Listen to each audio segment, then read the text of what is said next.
Hello student, physics की online class में स्वागत है। स्टूडेंट, आज हम क्लास 10th में जो टॉपिक देख रहे हैं वो है कार्य। कार्य की अगर बात करें तो किसी वस्तु पर अगर हम बल लगाएं तो बल उस वस्तु की स्थिति में परिवर्तन ला देता है। अगर कोई वस्तु स्थिर है तो उसको गतिशील कर देता है और गतिशील को स्थिर भी कर सकता है, मतलब उसकी स्थिति में क्या आ जाता है, परिवर्तन आ जाता है। तो यहाँ पर अगर किसी वस्तु पर हम बल लगाएं और बल के साथ साथ अगर उसमें विस्थापन हो जाए, बल के साथ साथ अगर उसकी स्थिति में बदल जाए, उसमें विस्थापन आ जाए, ठीक है, गति करने लग जाए, तो उसको हम बोलेंगे स्टूडेंट कार्य।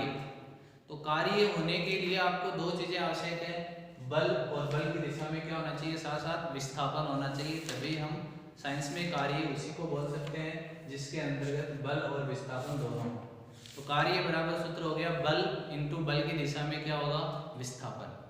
यदि किसी वस्तु पर हम बल लगाएं, अगर विस्थापन नहीं हो रहा है तो कार्य का मान 0 होगा। अगर बल लगा रहे हैं और विस्थापन हो रहा है तभी हम उसको क्या मानेंगे, कार्य मानेंगे।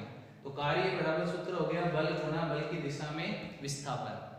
तो स्टूडेंट, कार्य को हम दर्शाते हैं W से। कार्य को W से दर्शाया जाता है वर्ग बराबर बल को F से और विस्थापन को S से। तो W बराबर हो गया F इंटू S, बल गुणा विस्थापन। अब अगर इस फॉर्मूले से इसकी मात्रक की बात करें तो बल का मात्रक होता है न्यूटन और विस्थापन का मात्रक क्या होता है, मीटर। तो इसका मात्रक हो जाएगा कार्य का मात्रक newton into metre. Newton into metre को क्या बोला जाता है, जूल।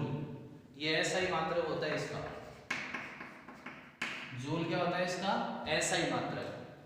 अब स्टूडेंट, अगर हम बात करें कि यदि किसी वस्तु पर बल है वो विस्थापन के साथ थीटा एंगल बनाए, बल है वो विस्थापन के साथ कितना एंगल बनाए, थीटा एंगल बनाए, तो यहाँ पे ये एंगल थीटा है, तो बल का ये घटक, तो यहाँ पर इस पर लंब डालेंगे तो ये घटक कितना आएगा, ये भुजा बन रही है आधार, ये लंब या आधार और ये करण।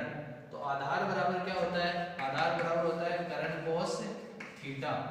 करण कितना है, ये भुजा है F, तो इसका आधार आ गया F कोस थीटा। तो यदि बल विस्थापन के साथ थीटा एंगल बनाए तो ये घटक, बल का जो घटक आएगा वो आएगा F कोस थीटा। विस्थापन के डायरेक्शन में बल का घटक कितना आएगा, F कोस थीटा। तो इसका कार्य हो जाएगा, यहाँ पे बल की जगह जो बल का कोस थीटा घटक है, जो क्षैतिज घटक है, वो आएगा F कोस थीटा इंटू विस्थापन कितना S। तो यहाँ पे W बराबर फॉर्मूला बन जाएगा F S कोस थीटा। बल F, बल S क्या है, विस्थापन, और थीटा क्या है, विस्थापन और बल के बीच बना कोण। यहाँ पर ये जो कोस थीटा है, यहाँ पे कोस थीटा है, वो क्या दर्शाता है कि यहाँ पे बल और जो विस्थापन है वो दोनों सदिश राशि हैं, बल भी सदिश राशि और विस्थापन भी सदिश राशि है। तो यहाँ पे सदिश राशि होने के कारण यहाँ पे जो कोस थीटा है वो क्या दर्शाता है कि यहाँ पे बल और विस्थापन का कौन सा गुणनफल है, ये अदिश गुणनफल, जिसको हम बिंदु गुणनफल भी बोलते हैं, अदिश गुणनफल या बिंदु गुणनफल। तो बल और विस्थापन के अदिश गुणनफल को क्या कहते हैं, कार्य कहते हैं। यहाँ से ये परिभाषा बन सकती है इसकी कि बल और विस्थापन का अदिश गुणनफल क्या कहलाता है, कार्य। बल भी सदिश राशि, विस्थापन भी सदिश राशि, तो दो सदिश राशियों का अदिश गुणनफल हमेशा अदिश राशि होती है, ठीक है। अब अगर मैं 1 जूल कार्य की बात करूं तो 1 न्यूटन बल का मान ले 1 न्यूटन, और विस्थापन कितना हो उसमें, अगर 1 न्यूटन बल लगाए और विस्थापन 1 मीटर हो जाए तो किया गया कार्य कितना होगा, 1 जूल होगा। तो ये 1 जूल की परिभाषा हो गई। अब अगर इसकी मात्रक की बात करें तो यहाँ पे ये SI मात्रक इसका कितना था, जूल, और CGS मात्रक होता है इसका अर्घ। कार्य का CGS मात्रक क्या होता है, अर्घ। और 1 जूल में कितने अर्घ होते हैं, 10⁻7 अर्घ होते हैं। 1 जूल बराबर होते हैं 10⁻7 अर्घ। अब अगर इसके अंदर हम थीटा की अलग अलग कंडीशन देखें कि थीटा अगर चेंज हो, जैसे थीटा अगर 90 डिग्री हो पहली कंडीशन में, तो बल कितना होगा, तो कार्य कितना होगा, W बराबर F S cos 90, cos 90 की वैल्यू कितनी, 0। तो अगर थीटा ये मान 90 डिग्री हो जाए यहाँ पर, इस प्रकार अगर बल लगाया जाए वस्तु पे तो विस्थापन होगा ही नहीं इधर, तो कार्य का मान कितना होगा, 0। सेकंड, अगर थीटा का मान हम 0 डिग्री में, थीटा का मान 0 तो cos 0 की वैल्यू कितनी, 1, तो W बराबर क्या होगा, Fs। ये होती है इसकी मैक्सिमम वैल्यू।